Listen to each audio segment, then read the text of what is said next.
Assalamualaikum anak-anak hebat, bagaimana kabar kalian? Semoga kalian selalu dalam keadaan sehat dan penuh semangat.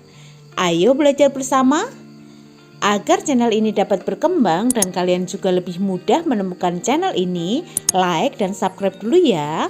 Terima kasih. Baik anak-anak, kita mulai saja pembelajaran pada hari ini dengan membaca bismillah bersama-sama. Bismillahirrohmanirrohim. Pada hari ini kita akan belajar tema 5, pahlawanku, subtema 1, perjuangan para pahlawan, pembelajaran 1. Anak-anak, pada hari ini kalian akan belajar tentang pahlawan. Tahukah kalian apa yang dimaksud dengan pahlawan? Ayo kita perhatikan gambar berikut ini. Kita mulai dari gambar pertama ya. Pada gambar pertama, kalian bisa melihat bahwa di situ ada siswa yang sedang menjenguk teman lainnya yang sedang sakit. Sedangkan pada gambar kedua, di situ ada siswa yang sedang belajar dengan sungguh-sungguh. Dan pada gambar yang ketiga, di situ ada siswa yang sedang menolong temannya yang sedang kesulitan. Anak-anak, sikap yang ada pada gambar tersebut adalah sikap yang dimiliki oleh para pahlawan. Tidak hanya itu saja sikap yang dimiliki oleh para pahlawan, tetapi ada yang lain. Apa itu? Ya, sikap yang lain diantaranya adalah menolong orang lain dengan ikhlas, berani, dan gigih. Itu juga adalah sikap yang dimiliki oleh para pahlawan ya. Anak-anak, tahukah kalian apa itu pahlawan? Ya, pahlawan adalah orang yang terkenal dan berjasa dalam hal keberanian dan pengorbanannya dalam membela kebenaran. Pahlawan ini memiliki sifat berani dan pantang menyerah. Pahlawan juga memiliki sifat tanpa pamrih ya.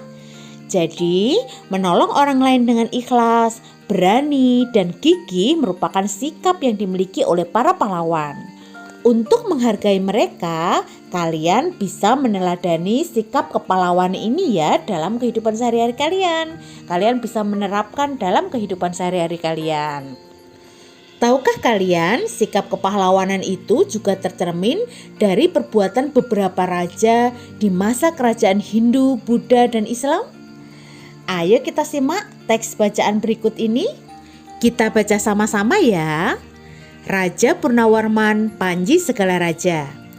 Raja Purnawarman mulai memerintah kerajaan Tarumanegara pada tahun 395 Masehi. Pada masa pemerintahannya, ia selalu berjuang untuk rakyatnya. Ia membangun saluran air dan memberantas perampok. Raja Purnawarman sangat memperhatikan kesejahteraan rakyatnya. Ia memperbaiki aliran sungai Gangga di daerah Cirebon. 2 tahun kemudian, ia juga memperbaiki dan memperindah aliran sungai Cupu, sehingga air bisa mengalir ke seluruh kerajaan. Para petani senang karena ladang mereka mendapat air dari aliran sungai sehingga menjadi subur. Ladang para petani tidak kekeringan pada musim kemarau. Raja Purnawarman juga berani memimpin angkatan laut kerajaan Tarumanegara untuk memerangi bajak laut yang merajalela di perairan barat dan utara kerajaan. Setelah Raja Purnawarman berhasil membasmi semua perampok, keadaan menjadi aman.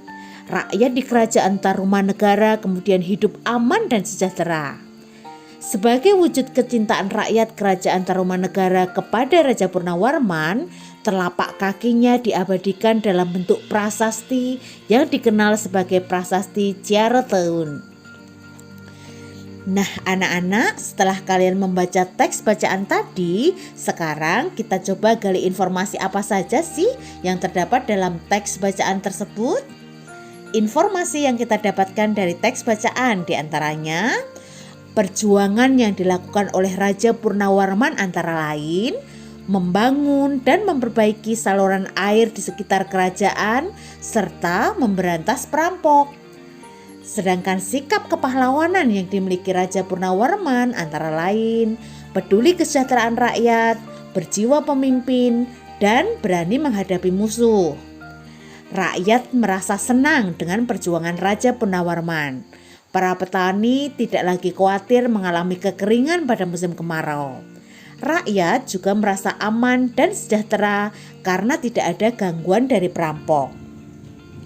Seorang raja harus memiliki sikap kepahlawanan, karena jika seorang raja tidak memiliki kepahlawanan, maka kehidupan rakyat tidak akan merasa aman dan sejahtera. Anak-anak, Raja Purnawarman ini hidup pada masa kerajaan Hindu dan Buddha. Pada masa itu banyak kerajaan-kerajaan bercorak Hindu dan Buddha yang mampu mencapai kejayaan. Ada beberapa tokoh dan peninggalan kerajaan pada masa kerajaan Hindu, Buddha dan Islam.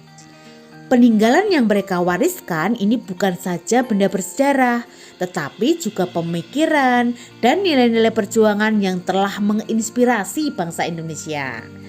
Ayo kita pelajari beberapa kerajaan Hindu Buddha yang ada di Nusantara. Perhatikan gambar ya. Kita mulai dari Sultan Iskandar Muda. Sultan Iskandar Muda ini berasal dari kerajaan Aceh yang terletak di daerah istimewa Aceh. Ia telah berhasil menyatukan seluruh wilayah semenanjung Tanah Malayu di bawah nama kebesaran Kerajaan Aceh. Sultan Iskandar Muda juga telah berhasil menjalin hubungan diplomasi perdagangan yang baik dengan berbagai bangsa di dunia. Aceh ini mencapai kejayaannya pada masa kepemimpinan Sultan Iskandar Muda. Sultan Iskandar Muda ini merupakan sultan yang paling besar dalam masa Kesultanan Aceh. Rakyat Aceh menjadi makmur dengan peraturan yang telah dibuat oleh Sultan Iskandar Muda di seluruh aspek kehidupan. Nah, sekarang kita ke Raja Balaputra Dewa ya. Raja Balaputra Dewa yang berasal dari kerajaan Sriwijaya. Anak-anak, Balaputra Dewa itu menjadi raja di kerajaan Sriwijaya sekitar tahun 850 Masehi. Pada saat pemerintahan Raja Balaputra Dewa, kerajaan Sriwijaya ini mencapai puncak kejayaannya dalam bidang ekonomi, pendidikan, dan kebudayaan. Anak-anak, Raja Balaputra Dewa ini berjuang membangun armada laut yang kuat supaya jalur pelayaran di wilayah Sriwijaya itu menjadi aman, sehingga banyak pedagang merasa aman ketika singgah. Peningkatan ekonomi bisa diperoleh dari pembayaran upeti, pajak, maupun keuntungan dari hasil perdagangan. Dengan demikian, Sriwijaya ini berkembang menjadi kerajaan yang besar dan makmur. Raja Balaputra Dewa ini dapat disebut sebagai pahlawan, karena pada saat pemerintahan Raja Balaputra Dewa, kerajaan Sriwijaya ini mencapai puncak kejayaannya dalam bidang ekonomi, pendidikan, dan kebudayaan. Nah, sekarang kita ke Prasasti Cireteun ya. Prasasti Cireteun ini berisi pahatan yang isinya tulisan dan juga telapak kaki dari Raja Purnawarman. Prasasti Cireteun ini adalah peninggalan dari Kerajaan Tarumanegara yang ada di Bogor, Jawa Barat. Anak-anak, dalam Prasasti Cireteun tadi berisi tulisan yang kalau diterjemahkan dalam bahasa Indonesia yang kira-kira artinya inilah tanda sepasang telapak kaki seperti kaki Dewa Wisnu pemelihara, ialah telapak yang mulia Sang Purnawarman, Raja di negeri Taruma, raja yang gagah berani di dunia. Nah, kalau kita lihat dari terjemahan yang ada dalam Prasasti Cireteun tadi, kita bisa menyimpulkan bahwa cap telapak kaki Purnawarman ini melambangkan bahwa daerah tempat ditemukan prasasti tadi merupakan kekuasaan dari Tarumanegara yang dipimpin oleh Raja Purnawarman. Kemudian, kalau tulisan prasasti yang ada dalam Prasasti Cireteun tadi menegaskan bahwa Raja Purnawarman adalah raja yang baik yang dapat mengayomi dan melindungi rakyatnya seperti halnya Dewa Wisnu. Dewa Wisnu ini dikenal sebagai dewa pemelihara. Sekarang kita ke Kerajaan Majapahit ya.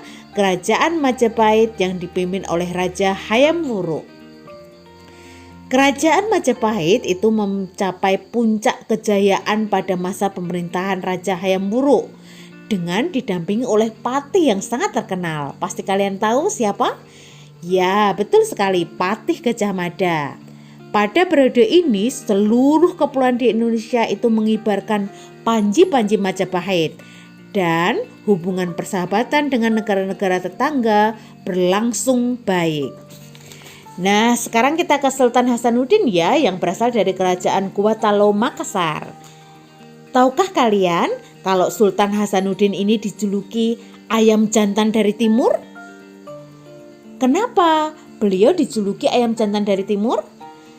Ya, karena kegigihan dan keberanian beliau melawan Belanda, maka Sultan Hasanuddin ini dijuluki ayam jantan dari timur. Sultan Hasanuddin itu selalu membela kepentingan kerajaan dan kepentingan rakyatnya dengan gigih.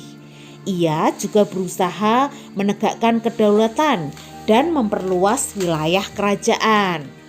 Wah, ternyata menarik sekali ya cerita kerajaan-kerajaan Hindu-Buddha di Nusantara. Lain kali kita akan bahas kembali tentang kerajaan-kerajaan Hindu-Buddha di Nusantara ya. Anak-anak, semua pahlawan itu merupakan pejuang yang pantang menyerah.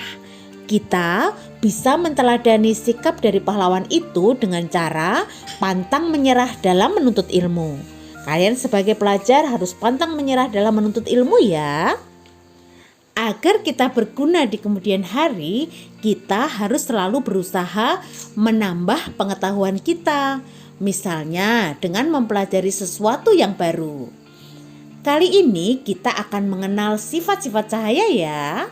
Adakah di antara kalian yang tahu apa itu cahaya? Ya, cahaya adalah salah satu bentuk dari energi yang membantu kita untuk melihat benda-benda di sekitar kita. Sebagai salah satu bentuk energi, cahaya ini memiliki sifat-sifat. Ayo kita pelajari sama-sama apa saja sifat-sifat dari cahaya. Sifat-sifat cahaya. Yang pertama adalah cahaya merambat lurus. Dalam kehidupan sehari-hari kita bisa menemukan sifat cahaya merambat lurus pada lampu senter. Selain itu, kita juga bisa menemukan pada lampu sorot atau cahaya matahari ketika sampai ke bumi. Sifat cahaya yang kedua adalah cahaya dapat menembus benda bening. Perhatikan di layar ya. Di layar adalah pengujian apakah cahaya menembus benda bening. Di situ terdapat air jernih yang di senter, kemudian ternyata cahaya senter mampu menembus air jernih tadi. Kemudian kertas mika transparan yang di senter, cahaya senter juga mampu menembus kertas mika yang transparan. Dan yang berikutnya ketika senter diarahkan ke batu, ternyata cahaya lampu senter tidak dapat menembus batu. Ini berarti cahaya hanya mampu menembus benda bening. Sifat cahaya yang ketiga adalah cahaya dapat dipantulkan. Perhatikan di layar ya. Di layar, senter kita arahkan ke salah satu cermin. Dan ternyata cermin tadi memantulkan cahaya dari lampu senter ke arah cermin yang lain. Ini menandakan bahwa benda jika terkena cahaya akan memantulkan cahaya yang mengenainya. Sifat cahaya yang keempat adalah cahaya dapat dibiaskan. Nah, kalau ini kalian bisa mencobanya di rumah ya. Kalian bisa memasukkan pensil di sebuah gelas yang berisi air jernih. Ketika kalian memasukkan pensil di sebuah gelas yang berisi air jernih, kalian akan melihat pensil tadi seperti terlihat patah. Hal ini terjadi karena bagian pensil yang tercelup tersebut mengalami pembiasan atau pembelokan cahaya, sehingga pensil tersebut terlihat patah. Nah, cahaya yang melalui dua medium yang berbeda ini akan dibiaskan atau dibelokkan ya. Sifat cahaya yang kelima adalah cahaya dapat diuraikan. Pada cahaya yang dapat diuraikan ini, kalian bisa menyaksikan peristiwa pelangi. Dalam kehidupan sehari-hari, kalian bisa menyaksikan peristiwa terjadinya pelangi karena ada sifat cahaya dapat diuraikan ini ya. Cahaya matahari yang terlihat putih itu sebenarnya merupakan perpaduan dari berbagai warna cahaya yang disebut dengan spektrum warna. Spektrum itu terdiri dari warna merah, jingga, kuning, hijau, biru, nila, dan ungu. Cahaya matahari yang diuraikan oleh butir-butir air akan menyebabkan munculnya pelangi. Siapa yang suka melihat pelangi? Indah bukan? Anak-anak, tiba saatnya kita berlatih. Pada pembelajaran ini terdapat 2 tugas. Tugas yang pertama, lakukan percobaan tentang sifat-sifat cahaya yang ada pada buku tema 5 kalian, halaman 7 dan 8. Buat laporan percobaannya seperti di halaman 8 ya. Tugas yang kedua, kerjakan latihan soal yang ada pada buku tema 5, halaman 3 dan 4, nomor 1 sampai dengan nomor 4. Kerjakan tugas kali ini dengan sungguh-sungguh dan selalu semangat. Baik anak-anak, sampai di sini dulu pembelajaran kita. Tetap semangat belajar. Sampai jumpa. Wassalamualaikum warahmatullahi wabarakatuh.